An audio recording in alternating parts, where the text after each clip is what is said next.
On the morning of the 31st of March 1995, a brand new Airbus lifted off from Bucharest into a low gray sky, and for about a minute everything was ordinary.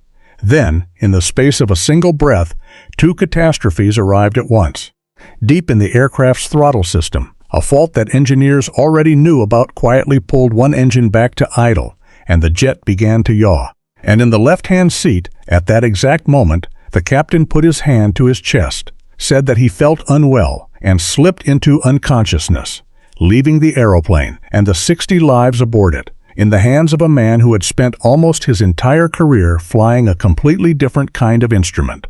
What happened over the next 50 seconds was not the result of one failure, but of an almost unimaginable coincidence of failures, mechanical, medical, and human, converging on a single cockpit at the worst possible instant. This is the story of TAROM Flight 371, and of how a country still learning to fly Western aeroplanes lost its worst air disaster to a run of terrible luck no one could have planned for. On the 31st of March 1995, an Airbus A310 belonging to TAROM, the national airline of Romania, took off from Bucharest bound for Brussels, and less than 90 seconds later rolled onto its side and dived into a field, killing all 60 people aboard. It remains the deadliest aviation accident in Romania's history. The investigation that followed would uncover something almost too improbable to credit, that the crash had been caused not by a single point of failure, but by the simultaneous arrival of two utterly unrelated emergencies, a known fault in the aircraft's automatic throttle system, and the sudden physical collapse of the captain, either of which, on its own, the crew could very likely have survived.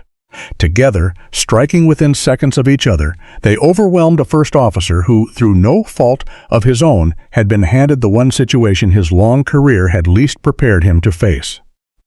This is a story about coincidence, about the machinery of the mind under sudden stress, and about a nation's airline caught in the middle of a profound and difficult transformation. To understand Flight 371, you have to understand the peculiar moment in history at which it occurred, because this was an aircraft and a crew poised on the fault line between two entirely different worlds of aviation. For decades, Romania had been a communist state, sealed within the Soviet sphere, and, like the rest of the Eastern Bloc, flying Soviet-built aeroplanes. Its national carrier, TAROM, had operated a fleet of Ilyushins and other machines from the design bureaus of the USR, aircraft built to a distinct engineering philosophy, with their own logic, their own quirks, and, crucially for this story, their own cockpit instruments. Then, in December 1989, the Romanian Revolution swept away the communist government, and the country's longtime dictator, Nicolae Ceausescu, was overthrown and executed. Romania began, haltingly and painfully, to reorient itself toward the West, and one of the many consequences of that turn was that TAROM set about modernizing its fleet, replacing its aging Soviet airliners with aircraft from Western manufacturers, from Boeing, from the British aircraft industry, and, for its long-haul routes, from the European consortium Airbus. In 1992, TAROM took delivery of the first of 3 Airbus A310s, intending to use them on the long-haul routes that had previously been flown by its Soviet-built Ilyushin Il-62s. These were modern, capable, twin-engined wide-body jets, a generational leap beyond the machines they replaced. The particular A310 at the center of this story was not even new. It had been built in 1987 and had previously flown for Pan American and then Delta Airlines in the United States before TAROM acquired it and took delivery in April of 1994, re-registering it as Yankee Romeo Lima Charlie Charlie and giving it the name Muntenia, after a historic region of Romania. It was a sound aeroplane with a good pedigree.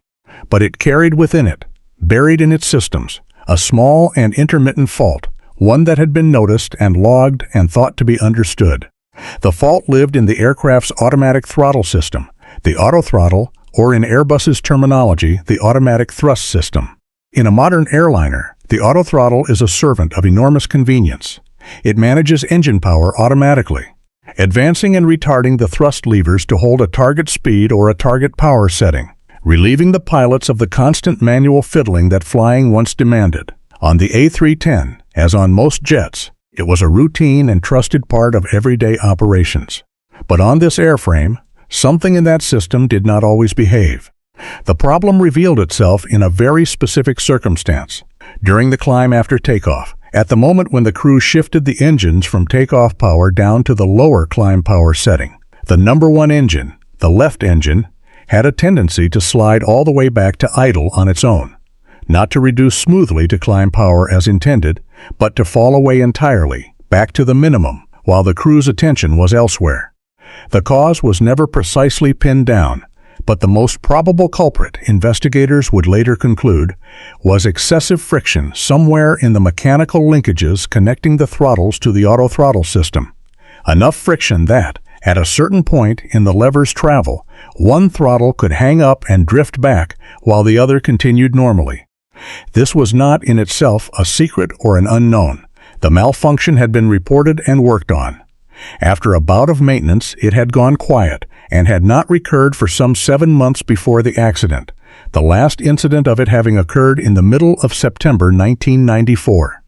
But the ground crew who had worked on it had warned that it might return, and it went deeper than this one aeroplane. The aircraft's own history, obtained from records in the United States, showed that a similar malfunction had been reported when the jet flew for Delta, and Delta had done exactly what TAROM did about it. More strikingly still, the manufacturer knew. Airbus was aware that this defect existed in the type, and understood its two possible failure modes. Either both throttles could jam together with the autothrottle disconnecting, or, far more insidiously, one throttle could drop to idle while the other stayed above climb power, with no autothrottle disconnection and no obvious alarm to announce that anything had gone wrong. It was this second, quieter, more dangerous mode that was lying in wait aboard Flight 371. And here we arrive at the first of the systemic failures that would matter so much in hindsight. At the time of the accident, the flight crew operating manual issued by Airbus itself did not contain a procedure for how to cope with this anomaly. The manuals used by TAROM and by the Swiss airline Swissair did include such guidance, but the manufacturer's own book, the foundational document, was, on this specific and known hazard, silent. The two men who would fly Mantinia that morning were both experienced professionals, and both, in a sense, products of the same vanished world. In command was 48-year-old Captain Liviu Batanoiu, a pilot with 14,312 flying hours to his name, of which 1,735 had been logged on the Airbus A310. He had graduated from Romania's Orel Vlaicu Military Aviation School in 1969 and had done his most recent training on the type only a few months earlier, in November of 1994, at a Swissair facility in Zurich, in the right-hand seat, and acting as the pilot flying for this leg was the first officer, 51-year-old Ionel Story. He too was highly experienced, with 8,988 flying hours overall, but only 650 of them on the A310. And here lies the single most important fact about Ionel's story, the fact that would shape everything in the aeroplane's final minute. The Airbus A310 was the first and only aircraft he had ever flown that was fitted with a Western-style attitude direction indicator. To understand why that mattered so much, we have to talk about one small instrument, because it sits at the very heart of this tragedy. The attitude direction indicator, or eye, is one of the most fundamental instruments in any cockpit. It is the artificial horizon, the display that tells a pilot at a glance the orientation of the aircraft relative to the ground, whether the nose is pitched up or down, and whether the wings are banked left or right. In conditions where the pilots cannot see outside, in cloud, in darkness, in fog, the A becomes the single most important source of truth in the entire aeroplane. It is the instrument you fly by when the world beyond the windscreen has disappeared.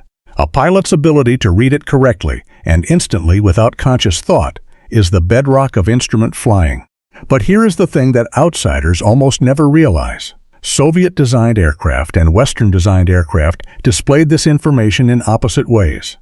On a Western ADI, of the kind fitted to the Airbus, a little symbol representing the aircraft stays fixed in the center of the display while the artificial horizon behind it moves, so that if the aeroplane banks to the left, the horizon line tilts, and the picture shows the world as the pilot would see it through the windscreen. On the Soviet-style 80 that Ionel Story had spent nearly his entire career flying with, the logic was reversed. The horizon stayed fixed and the symbol representing the aircraft moved against it. The two instruments encoded the same reality, but they did so in mirror image ways, and a reflex trained on one could produce exactly the wrong response on the other. For a pilot flying calmly, with time to think, the difference was manageable. Story had, after all, flown the A310 for hundreds of hours without incident. But reflexes learned over decades do not vanish because you have retrained. They lie buried and under sudden extreme stress, when there is no time to think and the conscious mind gives way to instinct, it is the oldest and deepest reflex that surfaces. This is the loaded gun that history had placed in the cockpit of Flight 371. All it needed was for someone to pull the trigger at a moment when Story had no time to think, and that is precisely what the coincidence of that morning was about to do. It is worth pausing here on the deeper reason that aeroplanes carry two pilots at all, because it goes to the very heart of what was about to be tested. Commercial aircraft are flown by two qualified pilots not merely to share the workload, but as a fundamental redundancy, a safeguard against the failure of any single human being. Either pilot must be able at any instant to fly the aircraft entirely alone if the other becomes unable to. Pilot incapacitation, the sudden loss of a crew member to illness, unconsciousness, or worse, is a recognized and trained for hazard precisely because it does happen. Pilots are human, and human hearts and bodies sometimes fail without warning, even in the cockpit, even in mid-flight. The system is built on the assumption that when one pilot goes down, the other seamlessly takes the whole aeroplane. Under most circumstances, that assumption holds, and incapacitation becomes a manageable emergency rather than a fatal one. There are many cases in aviation history of a single pilot safely landing an airliner after a colleague fell ill. What made Flight 371 so lethal was that the incapacitation did not arrive alone into a calm cockpit, giving the surviving pilot time and clear air to take command. It arrived hand in hand with a mechanical failure, in cloud, in the highest workload phase of flight, and it fell to a pilot carrying a hidden handicap of his own. The redundancy that should have saved the day was overwhelmed by the sheer simultaneity of what went wrong. There was one more thing the crew carried with them onto the aeroplane that morning, and it would turn out to be both a blessing and, in a terrible way, a distraction. They knew about the throttle problem. The intermittent fault was documented, and the crew were aware of it. Captain Batanoiu, in fact, stated during the takeoff preparations that he would guard the throttles during the climb, that he would keep his hand on the thrust levers precisely, so that if the number one engine tried to slide back to idle, he would feel it happen and could catch it. It was exactly the right instinct. A captain aware of a known fault, positioning himself to intercept it the moment it appeared. This is good airmanship, the system of human vigilance layered on top of an imperfect machine. Under any ordinary circumstances, it would very likely have worked. The whole horror of what followed flows from the fact that the one thing no one could anticipate was that the captain who had promised to guard the throttles would, at the critical moment, be physically incapable of doing so. At 9:06 and 44 seconds in the morning, local time, TAROM Flight 371 began its takeoff roll-down runway 08 right at Bucharest Otopani Airport, with First Officer Stoy flying and Captain Batanoiu monitoring and working the controls as required. The aeroplane lifted off into a sky heavy with low cloud, which meant that almost immediately after leaving the ground, the crew would be flying on instruments, the horizon outside swallowed by gray. The takeoff itself was entirely normal. The great jet climbed away from the runway exactly as it should, 60 people settling in for what they expected to be a routine 3-hour hop to Brussels.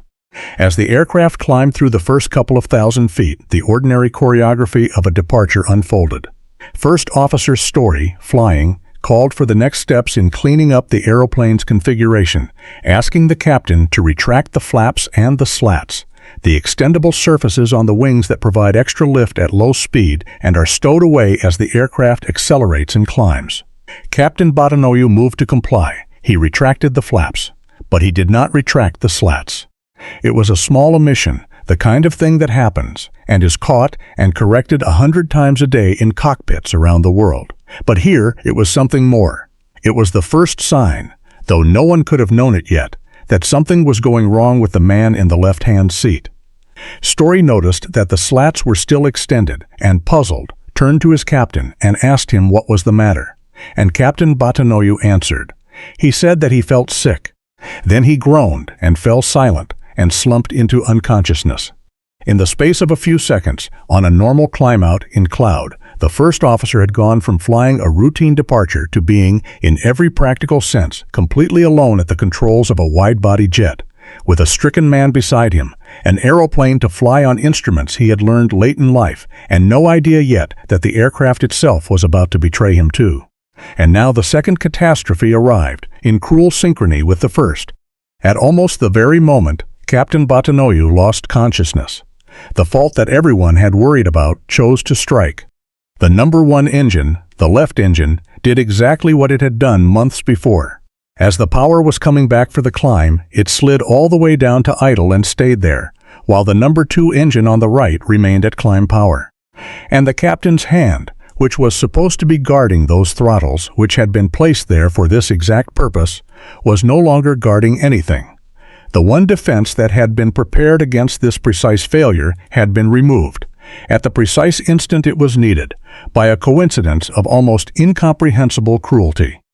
The consequence was asymmetric thrust, and to understand the next 50 seconds, you have to understand what that does to an aeroplane. A jet like the A310 has its two engines slung under the wings, one on each side, well out from the center line. When both produce equal power, their forces balance and the aircraft flies straight. But when one engine is pushing hard and the other has gone to idle, the thrust is wildly unbalanced. The right engine, still at climb power, drove the aircraft forward on that side, while the idling left engine produced almost nothing. The result is a powerful turning force. The aeroplane is shoved around and rolled toward the side of the dead engine. With the right engine pushing and the left engine idle, Flight 371 began, inexorably, to yaw and roll to the left. And at the same time, with far less total thrust than it needed, the aircraft began to lose the speed that was keeping it safely flying. This was a recoverable situation. A pilot who recognized asymmetric thrust and responded correctly, adding rudder to counter the yaw, leveling the wings, managing the power, could have flown the aeroplane out of it. But recovery depended entirely on one thing, that the pilot flying would notice what was happening in time and read his instruments correctly. And First Officer Story, in these critical seconds, was doing neither, because his attention was consumed by the dying man beside him. Faced with his captain, suddenly slumped and unresponsive, Story did the most human thing imaginable. He tried to help him. He turned his attention to Batanoiu, trying to rouse him, to understand what had happened, to wake his colleague and get him back. It is impossible to read this without a pang of sympathy. A man confronted, without warning, with a friend and fellow pilot collapsing beside him, reaching out instinctively to save him.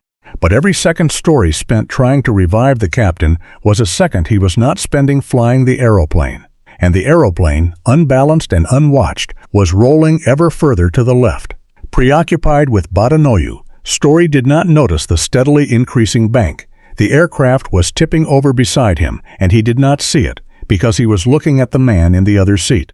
By 8 minutes and 18 seconds past 9, a little over a minute after takeoff, the imbalance between the two engines reached its maximum, a thrust asymmetry the investigators would quantify at 0.42, and the aircraft had rolled into a severe left bank of 45 degrees.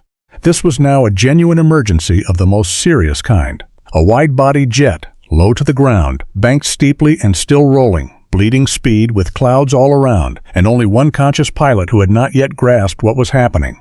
And then Story looked up and saw. What he did next was instinctive, and it is here that the deep tragedy of INL Story's training reasserted itself. Realizing the aircraft was in trouble, he reached first for the autopilot, trying to engage it, an understandable impulse, to hand the stricken aeroplane to the machine and let it sort out the mess. But the autopilot would not hold. It disengaged within seconds, with an audible warning, unable to cope with the extreme attitude the aircraft had reached. And now Story was truly on his own, hand-flying a wide-body jet that was banked past 45 degrees and beginning to drop in thick cloud with no visible horizon, flying, in other words, entirely on that one small instrument, the ADI, whose Western logic ran opposite to everything his oldest reflexes knew. This was the moment the loaded gun went off. Deep in an emergency with no time to think, the conscious, retrained part of Story's mind gave way to the instinct of decades. And the instinct was calibrated for the wrong instrument. Buffeted by stress, staring at an artificial horizon that moved in the opposite sense to the one he had grown up with, and denied any real horizon outside by the enveloping cloud, Story could not correctly determine which way the aircraft was banking, and so he could not apply the correction that would have saved it. The aeroplane was rolling one way. His instrument was telling him something his gut translated the wrong way, and the corrective inputs that might have leveled the wings never came, or came in the wrong direction. The A310 rolled further, its nose dropping, and began to dive toward the ground, all the while accelerating as gravity took hold. The thrust on the number 2 engine, the good engine, was now also reducing, and the aircraft was plunging. In those final seconds, Story's attention snagged on the engine instruments and on the gauge for the number 1 engine, the engine pressure ratio, the measure of how hard it was working, which was showing a value of 0.95, the reading of an engine that had failed back to idle, and he cried out that that one had failed, the sound of a pilot, in his last moments, at last identifying one piece of the puzzle, an engine gone. But it was only one piece, and it was far too late.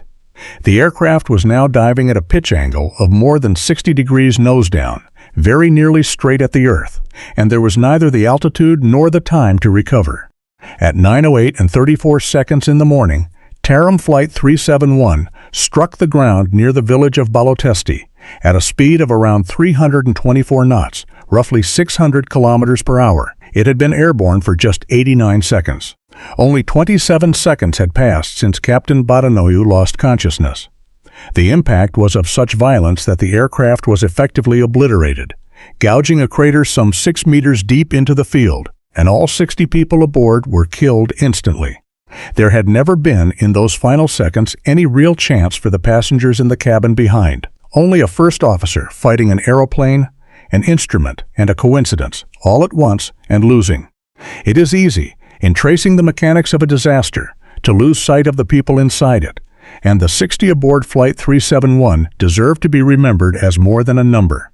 They were a genuinely international group, bound together only by the ordinary business of a scheduled flight between 2 European capitals. The largest contingent by far were Belgian. 32 of the 49 passengers were traveling home or onward to Brussels. 9 of the passengers were Romanian, alongside the 11 Romanian crew. 3 were American, 2 were Spanish, and there was 1 passenger each from France, from the Netherlands, and from Thailand. Business people and families, travelers and workers, going about the wholly unremarkable act of catching a morning flight, none of them with any reason to suspect that the modern Western jet they had boarded carried a dormant fault, or that the man at its controls would be struck down in the first minute of the climb. When the aeroplane went in near Balotesti, it took all of them instantly in a field a few kilometers short of the city they had just left. Down at Otopeni, the control tower had no idea at first that anything was wrong. Flight 371 had simply stopped responding. The controllers called the aircraft and got nothing. They called again and still nothing. In an effort to reach the silent jet, they asked another aircraft flying in the vicinity to try to make contact with Flight 371 and asked the TAROM dispatcher to attempt to reach it as well. When every attempt failed and it became clear that the aircraft had vanished from contact entirely, the Bucharest tower declared a distress phase, the formal alarm that set search and rescue in motion. But there was no mystery to solve about where it had gone, only a horror to confirm. A telephone call came in from the railway station at Balotesti. A large aircraft had come down in a field. The search teams went out and found the crater and understood at once that no one could have survived. The crash landed in the middle of a country that was still, only 5 years after its revolution, learning what it meant to have a free press, and the newly unshackled Romanian media seized on the disaster with a ferocity that had been impossible under Ceausescu. Almost immediately, rumors swept the country that Flight 371 had been brought down by a bomb. It was, in a sense, an understandable suspicion. A modern Western jet, falling out of the sky without warning barely a minute after takeoff in a nation newly alive to conspiracy and suspicion. The rumor reached such a pitch that the Romanian authorities took an extraordinary step for the time. They called in the American FBI to help determine whether the crash had been an accident or an act of murder. Investigators would examine the wreckage for any sign of an explosion. they would find none. Flight 371 had not been bombed. The truth, when it emerged, would prove stranger and sadder than sabotage, and it would come, ultimately, from the dead captain's own voice. The cockpit voice recorder and the flight data recorder told the story that the wreckage alone could not. The flight data laid out the mechanical sequence with pitiless clarity. The number one engine falling to idle, the thrust asymmetry building to its peak, the roll steepening, the dive, the impact.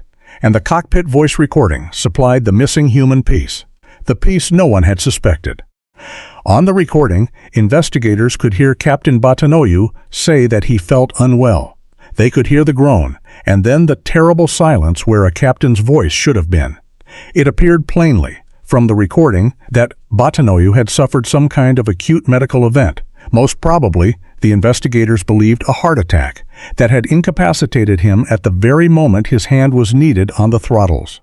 The captain himself, in the last words he ever spoke, had unknowingly recorded the true beginning of the disaster.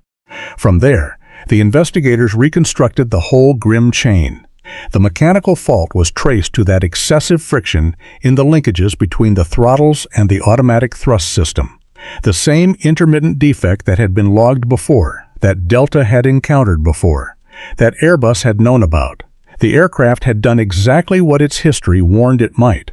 And the reason the first officer had been unable to save it was traced by investigators, including the French Accident Analysis Authority, the BEA, to the confusion between the two styles of attitude indicator, the Western ADI of the Airbus against the Soviet-style instrument that had shaped INL Stoy's every reflex over a career spent flying the aircraft of the old order. In the clouds, under maximum stress, hand-flying an aeroplane in a steep, unplanned bank, he had been unable to correctly read which way he was rolling, and so had been unable to level the wings. It would be easy to reduce this to a simple verdict: pilot error, a first officer who failed to recover, and it would be both cruel and false.